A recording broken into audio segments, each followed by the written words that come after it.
Guys, ഇന്ന് നമുക്ക് ശിവാനയുടെ school വിശേഷങ്ങൾ കണ്ടാലോ. രാവിലെ ഒരു 7:45 ആകുമ്പോൾ എഴുന്നേൽപ്പിക്കും. എഴുന്നേറ്റ് വരാൻ ആൾക്ക് ഇച്ചിരി മടിയാണ്. പിന്നെ എഴുന്നേറ്റ് കഴിഞ്ഞാൽ പിന്നെ ആൾ ഓടിപ്പോയി പല്ലൊക്കെ തേച്ച് വരുവേ. ഇവൾക്ക് 9 മണിയാകുമ്പോഴാണ് കേട്ടോ ക്ലാസ്സിൽ പോകുന്നത്.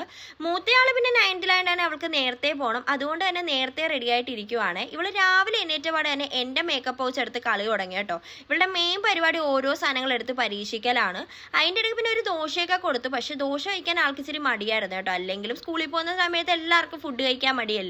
പിന്നെ 2 വശം പിന്നാൻ എനിക്ക് അത്ര വശമില്ലാത്തതുകൊണ്ട് തന്നെ ദീത്ത കെട്ടിക്കോളാന്ന് പറഞ്ഞു. അങ്ങനെ അവളുടെ മുടിയൊക്കെ പിന്നുവാണ്. ആ സമയം കൊണ്ട് അവിടെ സ്ലോ മോഷൻ കളിച്ചിരിക്കുവാണ് കേട്ടോ ആള്. പിന്നെ ഒരു ഗ്ലാസ് പാലൊക്കെ കൊടുത്തു. ആ സമയം കൊണ്ട് പിന്നെ ജൂവൽ ബൈ ബൈ ഒക്കെ പറഞ്ഞ് അവള് സ്കൂളിൽ പോയി.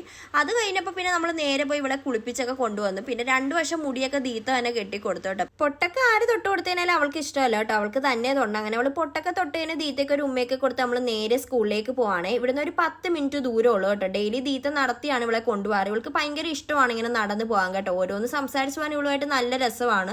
സത്യം പറഞ്ഞാൽ ഞാൻ UKG പഠിച്ചുകൊണ്ടിരുന്നപ്പോൾ എന്നെ അമ്മയുടെ അനിയത്തിയായിരുന്നു കേട്ടോ സ്കൂളിൽ കൊണ്ടാക്കിക്കൊണ്ടിരുന്ന കുറച്ച് ദിവസം. അതൊക്കെയാണ് കേട്ടോ എനിക്കിപ്പോൾ ഓർമ്മ വന്നത്. അങ്ങനെ നമ്മളൊരു 8:45 ആയപ്പോൾ നമ്മൾ സ്കൂളിൽ എത്തി കേട്ടോ. സ്കൂളിൽ ചെന്നതിനപ്പോൾ പിന്നെ ആൾ ഇച്ചിരി സൈലന്റ് ആയിരുന്നു. പിന്നെ ആൾ ബാഗ് മാറ്റി വെച്ചാൽ നേരെ ബെഞ്ചിൽ കയറി ഇരുന്നു കേട്ടോ. പിന്നെ ഒന്നും മിണ്ടുന്നില്ലായിരുന്നു.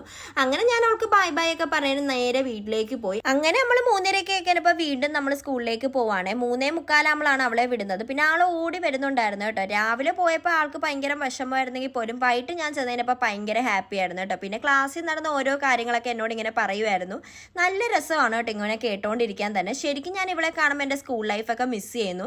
എനിക്ക് സ്കൂളിൽ പഠിക്കുന്ന സമയത്ത് എനിക്ക് ഒട്ടും ഇഷ്ടമല്ലായിരുന്നു കേട്ടോ സ്കൂളിൽ പോകാനായിട്ട്. പക്ഷേ ഇപ്പം നമ്മൾ ആലോചിക്കുമ്പോൾ ഓർക്കും ഏറ്റവും നല്ല ലൈഫ് നമ്മുടെ സ്കൂൾ ലൈഫ് തന്നെയാണ് കേട്ടോ. അങ്ങനെ അവൾ അമ്മയെ പറ്റിക്കാൻ വേണ്ടി പോവാണ്. അപ്പോൾ അത്രയൊക്കെ ഉള്ളൂ. Bye bye.